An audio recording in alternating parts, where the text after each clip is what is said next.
நம்ம ஒரு கோடி சேலஞ்சில் இன்றைக்கி டே 28 டேட் 11th March 2026 நம்ம ஃபஸ்ட் மைல்ஸ்டோன் 5 lakh ரீச் பண்ணிட்டோமா இல்லையான்றதை நம்ம இப்போ பார்க்கலாம். இப்போ நீங்கள் பார்க்குறது என்னோட டேரக்ட் ஸ்டாக் போர்ட்ஃபோலியோ. நான் பார்த்தீங்கன்னா டேரக்ட் ஸ்டாக், மியூச்சுவல் ஃபண்ட், அப்புறம் யூஎஸ் ஸ்டாக்கில் இன்வெஸ்ட் பண்ணிட்டுருக்கேன். இப்போ நீங்கள் பார்க்குற டேரக்ட் ஸ்டாக்கில் பார்த்தீங்கன்னா அரௌண்ட் நான் 1,29,479 இன்வெஸ்ட் பண்ணியிருக்கேன். இப்போ அதில் கரண்ட் வேல்யூ பார்த்தீங்கன்னா 1,93,800 கிட்டே இருக்குது.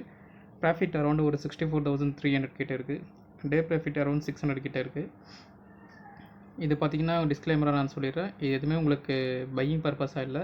இதை நான் 2021 இன்வெஸ்ட் பண்ணிகிட்ருக்கேன். நீங்களும் இதை பார்த்து இன்வெஸ்ட் பண்ணுங்கள். பட் ஆனால் எக்ஸாக்டாக இந்த சேம் ஸ்டாக் நீங்கள் இன்வெஸ்ட் பண்ணாதீங்க. ஏன்னா நிஃப்டி 50 இப்போ பையிங் ரேஞ்சில் இருக்குது. ஸோ அதை கன்சிடர் பண்ணிவிட்டு நீங்கள் இன்வெஸ்ட் பண்ணுங்கள். நெக்ஸ்ட்டு பார்த்தீங்கன்னா என்னோடய டேரக்ட் மியூச்சுவல் ஃபண்ட் போர்ட்ஃபோலியோ, அதுவும் உங்களுக்கு நான் இப்போ ஷோ பண்ணுறேன். இங்கே நீங்கள் பார்க்குறது என்னோடய டேரக்ட் மியூச்சுவல் ஃபண்ட் போர்ட்ஃபோலியோ. இதில் நான் இன்வெஸ்ட் பண்ணது பார்த்திங்கன்னா அரௌண்டு 1,65,736. இப்போ கரண்ட் வேல்யூ பார்த்திங்கன்னா அரௌண்டு உங்களுக்கு 1,92,248 இருக்குது. இப்போ டோட்டல் ரிட்டர்ன் பார்த்திங்கன்னா அரௌண்ட் 26,500. டே ரிட்டர்ன் அரௌண்டு 2,270 கிட்டே இருக்குது. இது எஸ்ஐபி பார்த்திங்கன்னா நான் உங்களுக்கு 2021 பண்ணிகிட்ருக்கேன், சின்ஸ் மார்ச். அதையும் நீங்கள் இங்கே பார்க்க முடியும்.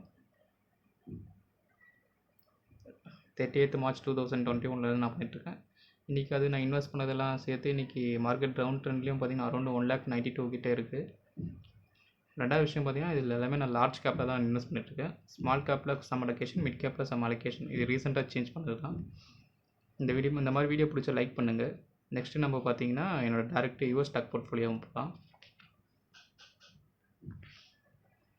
இது நான் யூஎஸ் ஸ்டாக்கு இன்வெஸ்ட் பண்ணுற பிளாட்ஃபார்ம். இதில் நான் யூஎஸ் ஸ்டாக்கில் இன்வெஸ்ட் பண்ணது பார்த்திங்கன்னா இது வரைக்கும் அரௌண்டு $415 இன்வெஸ்ட் பண்ணியிருக்கேன். இப்போ கரண்ட் வேல்யூ பார்த்திங்கன்னா அரௌண்டு 538, அதாவது $539 கிட்டே இருக்குது. ப்ராஃபிட் அரௌண்ட் $123 கிட்டே இருக்குது.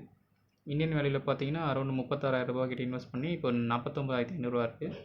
ப்ராஃபிட் அரௌண்டு ஒரு $13,320 இருக்குது. இது நேற்று பார்த்திங்கன்னா அரௌண்ட் ஒரு $2 கிட்ட ப்ராஃபிட்டில் இருக்குது. இப்போ நான் நெக்ஸ்ட்டு பார்த்திங்கன்னா direct US plus direct stock plus mutual fund overall profit எவ்வளோ க்ரோத் இருக்குன்னு உங்களுக்கு ஷோ பண்ணுறேன்.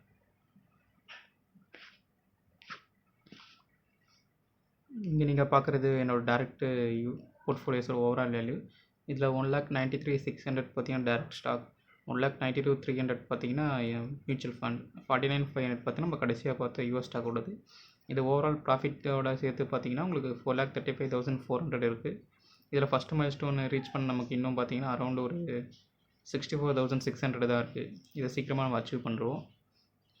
அடுத்த டார்கெட் என்ன, அப்புறம் அடுத்த மைல்ஸ்டோன் என்னன்றதுலாம் நான் நெக்ஸ்ட்டு அப்டேட் பண்ணிவிட்டு ஒவ்வொரு மைல்ஸ்டோன் அச்சீவ் பண்ணதுக்கப்புறம் உங்களுக்கு நான் சொல்லிகிட்டே இருக்கேன். இந்த மாதிரி வீடியோ பிடிச்சா லைக் பண்ணுங்கள், ஷேர் பண்ணுங்கள், சப்ஸ்கிரைப் பண்ணுங்கள். உங்களுக்கு ஏதாச்சும் டவுட் இருந்தால் கமெண்ட்டில் சொல்லுங்கள். இது எதுவும் இன்வெஸ்ட்மெண்ட் பர்பஸ்க்கு இல்லை, ஜஸ்ட்டு நீங்கள் பார்த்துட்டு நீங்களே இன்வெஸ்ட் பண்ணுங்கள். முடிஞ்ச வரைக்கும் எஸ்ஐபி மூலமாக இன்வெஸ்ட் பண்ணுங்கள். நீங்கள் ஒன்ஸ் நாலேஜ் கெயின் பண்ணதுக்கப்புறம் நீங்கள் டேரக்ட் ஸ்டாக், யூஎஸ் ஸ்டாக்கில் இன்வெஸ்ட் பண்ணலாம். Okay guys, see you in the next video. Bye.